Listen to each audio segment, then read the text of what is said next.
Hi everybody, welcome back to Disaster Communications. This is the third part of this series about the Meshtastic nodes using the LoRa boards. And a lot of people were asking for more information. I wanted to get a little more detailed about it. I thought these videos, the next couple, may just be short videos over a specific radio. So I'm just going to kind of briefly go over the specs of the radio, what my personal take on it is, and kind of go from there. The first one I want to go over, folks, with you today is the Lilygo T-Beam, and it's made by the company called Lilygo. I was able to set up a link for you guys if you want to order it directly from China. Problem with these is it's hard to find any of these in stock here in America. This is all fairly new technology for the States, so it's not something we have a lot of vendors on. I know of one other retailer in town, but I thought I'd show you that. I found this one at a Hamfest one time. A gentleman was selling them, so I bought them. Now, stock, it doesn't come with this larger antenna. It comes with the little stubby antenna. My recommendation is, if you're trying to, unless you just want a small form factor, is to go ahead and swap out the antennas.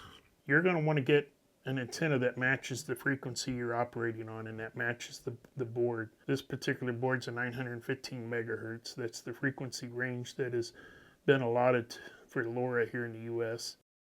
The other options are 433, 868 megahertz, and 923. You'll want to check with your country, wherever you're from, to make sure you're using the one that's for your country. You know, the FCC here in America has allotted the 915 for this, so that's why we use it. So I recommend getting an aftermarket antenna.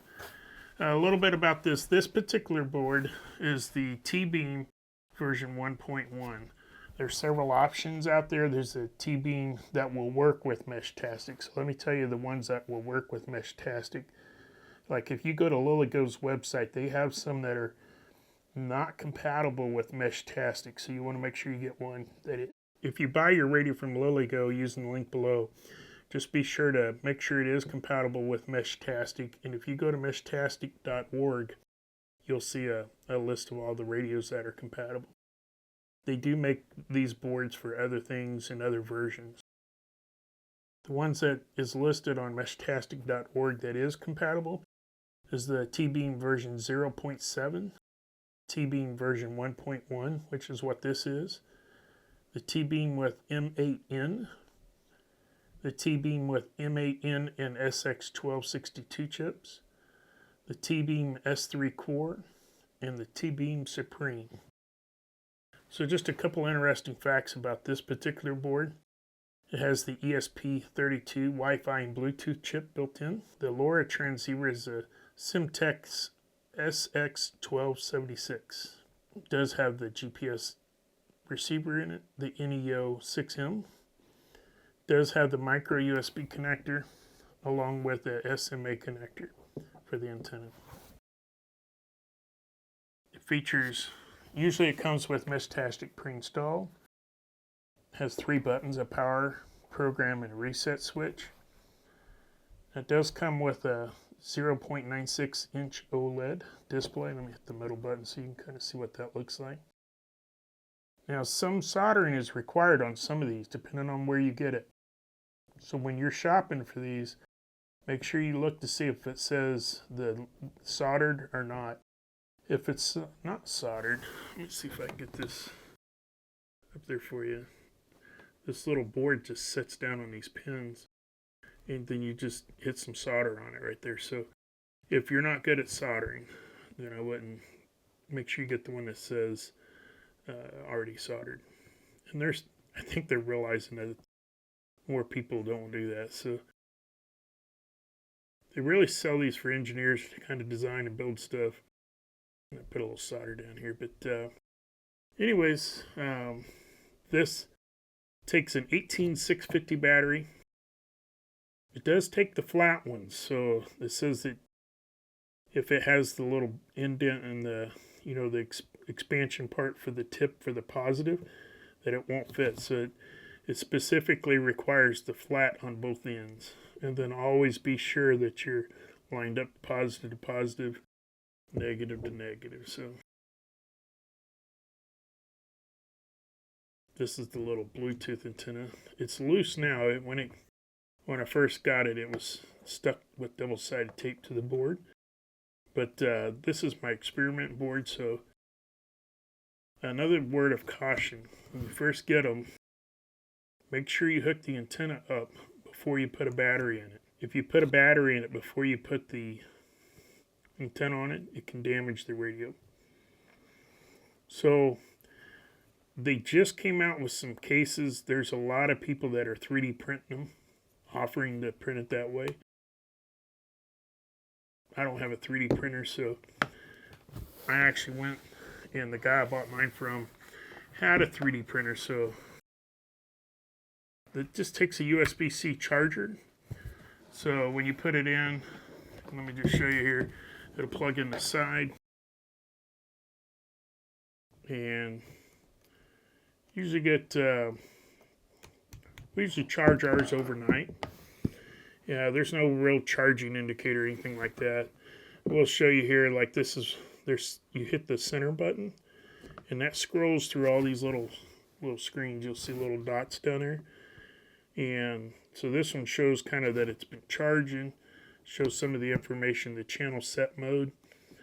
And then this one shows the GPS, whether it's enabled or not. Long, fast is the channel. We'll go over that in another video. You can scroll through here, and it'll keep all the messages and locations that it's seeing other nodes. So that's what all of these are. And then any messages. So what it looks like with a case on it is right here. This is a 3D printed case. I did see that some of the manufacturers are starting to offer some cases. Not 100% sure if those, I'm sure, probably just 3D printed or something, or if they're a little tougher. I'll try to get some more information. But this is one with a case. Again, make sure the antenna is on before you plug it in. And it's got some little 3D printed buttons that you can try to scroll through. Now, you see it does have a external antenna, and this is a SMA jack. And this one is left out because I wanted to take and put this board and try to set up an outside node with it. So let me just unplug it here, and I'm going to go ahead and power it down. So I'm just going to hold this left button long press. There it goes off. And just to make sure I don't mess anything up, I'm going to go ahead and unhook take the battery out. These fit in there very snug, so very tight. So now I feel confident with the battery out that I'm probably good to go ahead and disconnect the antenna. So in my previous video, I mentioned omnidirectional and directional antenna. I want to show you this. This is the omnidirectional here, one of them. And then, if you want to, you can go and get something like this. This is a directional antenna. Some people call them beams, and some people call them Yagis. All those terms are appropriate. When you go to find these, you'll want to find one that, make sure it's listed for your frequency. So this one boasts, it's starting to wear out, 806 to 960 megahertz. So this antenna comes with what they call an in connector, and that's used for higher frequencies a lot of times. The connector on here is an SMA connector, so obviously they're not going to fit. Well, we do have these little adapters. When I say we have them, you can get these little adapters off of Amazon. This is really high quality cable here. When you get to these higher frequencies like this, you want to get as good as quality of cable as you can get. And as short. You want as short as you could possibly get. This was one I had for another project, and it's the only one I had that I could pull out real quick just to show you guys. So I just threaded that on. Now, if this is going outside, obviously it is, but if I was mounting this outside, I'm going to take some black tape and just electrical tape and just run over that a few times to kind of help give it some seal, because I don't want any moisture getting it. So I'm just going to set this off to the side. So you have an in connector female, in connector male. That comes down to a SMA connector with a male, and then this is an SMA female. And then this will just thread into here. This is a little bit stiffer cable, so it's something like so.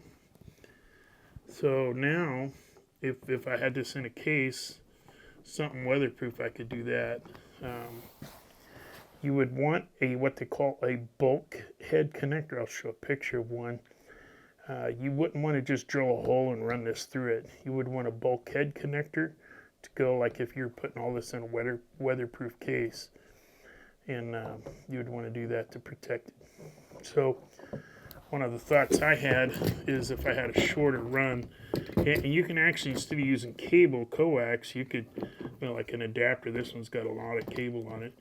You could just use an adapter. And what I was thinking is if I had a bulkhead connector, put this on a piece of, maybe a piece of PVC, like mounted here somewhere, just kind of zip tied to it, or something that you'd want something besides zip ties, something that's UV related for the sun. But if you put it in PVC, have a bulkhead connector on it, come out of that, and then go right into this little pigtail. So without all this, let me just take this off real quick to show you a little better. This is one of the thoughts. I'm going to try to deploy one of these similar. Take this out. So my thought is I may take like this would obviously go through. Also, let me just take a minute here. Another important thing is your polarization. So this is a vertically polarized antenna. This would be a horizontally polarized. And you determine by everybody else. So if everybody is running their antennas horizontally, you want it that way. If they're running them vertically, you would run it vertically. You want to make sure you match. If you don't, this would actually act like an attenuator. It rejects a signal reducer, let's put it that way. So we most of the time always run vertical. So when you go to put this on a pole, tree, whatever, make sure it's upright. Back over here. Now, if I'm trying to hide this in the woods, so my thought is, let me finish my thought. I was going to take something like this. This would go through some way to mount it. I don't even have to have these U-bolts on there. I could take these out, and if I wanted to just, if I knew the direction I wanted to point this, and I was going to put it like on a tree, I could just kind of thread a couple of these. There's 4 holes here. I could take and thread some lags or something short and go inside a tree or piece of wood, something like that. This is a pole mount. So like if you have a vertical mast up in the air, you could put it up like that. But if I've got this mounted somehow on a tree, like I said, without this, or I was going direct with this U-bolts, my thought was I would take a piece of PVC, and I've got one in the other room, I'll have to get it, just big enough for this radio. And then I'd have this little jumper coming out to a bulkhead. The other versions of this, the newer versions, doesn't have the SMA coming out the top, off the side. They'll have it coming out the top or the bottom, whichever it is. The nice thing about that, I could come out of this PVC, short piece of PVC pipe. You don't want anything metal up here too, by the way, so you're trying to keep everything from here forward clear of metal. But let's say this is in a PVC pipe, and I put a bulkhead connector on it, and I could run this into that. It's weatherproof, sealed. Then the only thing left to do would be to throw a solar panel somehow off of this as well, or maybe have it mounted to the pole next to it. Or if it's on a tree, you could have it on a tree. Now, that's everything together. It'd have the 18650 battery in there. Somebody brought up part of my group, we were talking about it. We're noticing that the cold temperatures are kind of causing a little bit of issues on lithium ions. A lot of people don't realize that lithium ion technology is not really designed for extreme temperatures, high and cold. And a lot of them say don't charge below 32 degrees Fahrenheit. So what we're going to do is we're using the normal batteries. They have the higher temperature range. So we're going to use them for warm weather. And then there are some special sub-zero batteries. They'll go down to like -40. So just something to think about. So what we're going to do is, maybe get 2 of them. One cold temperature, one regular temperature. And we'll go out, do a maintenance trip, swap it all out, and check on it that way. Anyway, so another little thought I had was if I'm trying to hide this out there somewhere, this shiny silver is just going to cause all kinds of havoc. So what I went and did is I found these camouflage tape, and I don't even want to call it tape. It's like a polyurethane wrap that you could use, like a medical wrap, and it sticks to itself. So what I'm going to do is just come through here, and looks like that tape's there. So I'm just going to come across here. They had different colors of these. Now I'll leave a link to them in the bio for you. But I'm just going to come in here and wrap this thing fairly well. And you want to make sure anytime you're wrapping something like this, you don't want any kind of metal on it. Non-metallic tape. And let's just kind of wrap that a few times here. Not really going for looks here. I'm going for just camouflage. This kit that I'm going to have a link to, it came with like 7 rolls. And all of the rolls except for 2 of them were the wider tape. So that works really good. And we're just going to kind of come back over it one more time. And seal it up.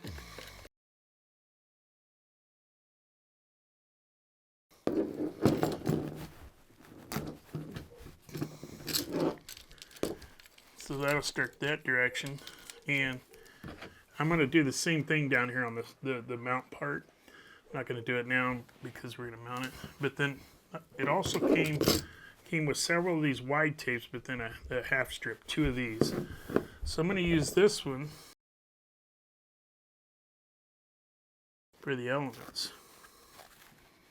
So this is called a reflector. The one in the back is called a reflector.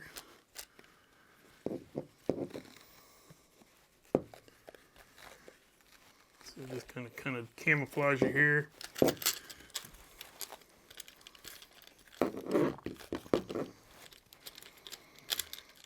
And you can get a little fancier with it if you want, but just trying to get some camouflage that somewhat looks like my area. You don't want the desert brown or something if you're in the woods, and vice versa. Alright. So I'm not going to take time to do all this now, but let me just show you what that kind of looks like. It's, like I said, it's not the prettiest thing, but I really feel like that'll work. So you want to just go through, do all the elements, get them all taken care of, cleaned up like that, camouflaged. And you'll probably see this one come back to the channel here a few times. I'm going to kind of work on it, get it all put up together. And I'll do a reveal when I'm done with it. It's should be good. So this is a 1, 2, 3, 4, 5 element Yagi.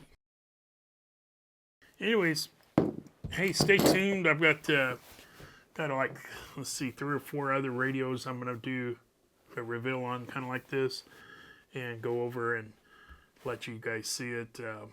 Man, I really appreciate the response out of this.